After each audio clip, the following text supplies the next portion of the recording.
April 2015, from the Staples Center in Los Angeles, California. It was Game 1 from the 2015 NBA Playoff Round 1 matchup between the San Antonio Spurs and the Los Angeles Clippers. And in the first quarter, it was all Clippers as they were leading 30-18 after one quarter of play. So they're up by 12 entering the second quarter. But then to begin the second, the Spurs went on a 10-0 run, capped off by a Patty Mills three-pointer and then a Manu Ginobili three-pointer to bookend it. And it was now 30-28. But the Clippers would respond, and it was a little back and forth. Belinelli hit another big three that made it 35-33 around the midway point in the quarter. But then Chris Paul would hit a three-pointer with 5.5 minutes left before halftime that tied the game at 37, and that sparked a 10-0 run for the Clippers. So a 10-0 run for the Spurs to begin the quarter, and then a 10-0 run late in the quarter by the Clippers. And after Jamal Crawford had a couple of J's, it was 45-37. Then Kawhi Leonard hit a J, and he hit another one, and now it was a 4-point game at 45-41. But then they started sending DeAndre Jordan to the line. It was Hackett Jordan, like a Hackett Shaq. He missed the first free throw. He hit the next one.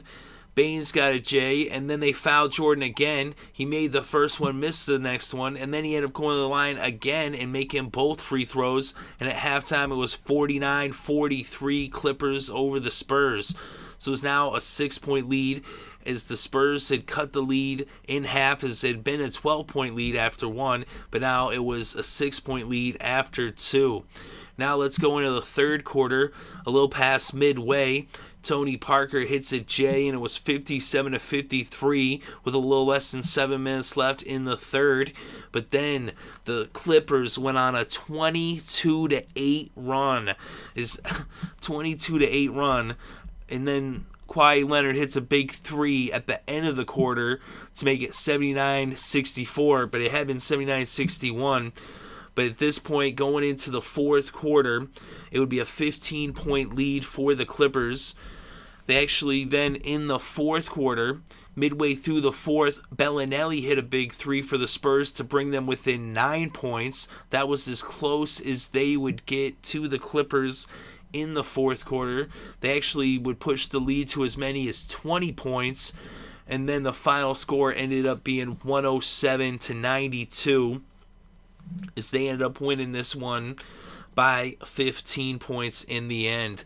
So the Clippers win by double digits as they won pretty easily over the Spurs, especially coming on really strong in the second half. They started out strong in the first quarter, and they came out strong in the third quarter, and they finished this one off. They win by 15. And looking at the lines, they had 2 players in double digits. They actually had 3 players in double digits, 2 players with double-doubles, as both Blake Griffin and DeAndre Jordan had double-doubles. Chris Paul also had 32 points to be the game's leading scorer. And Blake Griffin, 26 points, 12 rebounds, 6 assists, 3 steals, 3 blocks. DeAndre Jordan, actually he was 1 point shy of a double-double. He had 9 points, 14 rebounds, 1 assist, and 4 blocks. Chris Paul with 32 points, 7 rebounds, 6 assists, and 2 steals. J.J. Redick, 10 points, 3 rebounds, and 2 assists. Matt Barnes, 8 points, 5 rebounds, 1 assist, and 4 steals. And coming off the bench, Jamal Crawford, 17 points and a block for the Clippers. For the Spurs, they had 3 starters in double digits, and 2 of their players came off the bench to score in double digits, with Ginobili and Belinelli, as they combined for 21, as Belinelli had 11, Ginobili had 10, along with 7 rebounds, 6 assists, and 2 steals. So they actually got a lot of production out of their bench. As the Spurs bench actually combined for 43 points, but they didn't get much production out of their starting 5. Kawhi Leonard did score 18 points and had 6 boards, 3 assists, and 4 steals. Tim Duncan did put up a double-double. He had 11 points, 11 rebounds, 4 assists, 1 steal, and 2 blocks. And Tony Parker, 10 points, 2 rebounds, 1 assist in the game.